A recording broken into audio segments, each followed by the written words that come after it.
ما تشغلش بالك مين اتغير ومين مشي. حياتك قبلهم كانت تمام ماشية، بعدهم هتكمل برضه. فلو عاوز تعيش براحة نفسية أكتر، افتكر دايما الكام نقطة اللي هقولك عليهم دول.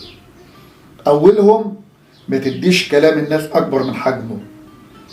الناس هتتكلم سواء كنت انت صح أو غلط، فبلاش تربط سلامك النفسي برأي حد فيك.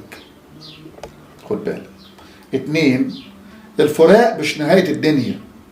اللي يمشي يمشي، واللي يخذل دي حقيقته مش قيمتك.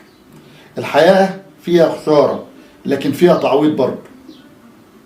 3 نقطة، القوة مش انك ما تقعش. مفيش انسان بيعدي حياته من غير وجع او خيبة.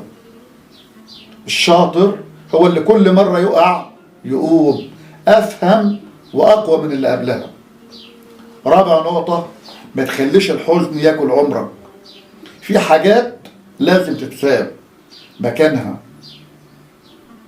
في الماضي، لأن الاستمرار في الزعل هيهلك روحك أكتر ما بيعالجها.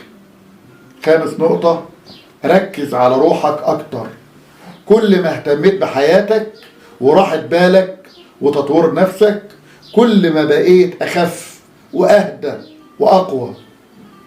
آخر نقطة، خليك دايما محتفظ بمسافة أمان، مش أسوأ لكن واعي.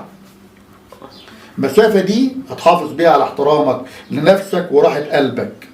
القرب الزايد أوقات بيكشف حاجات كان الأحسن ما تكونش موجودة. في النهاية الناس مش دايما ولا دايما، فخليك دايما السند الحقيقي لروحك. انتهى.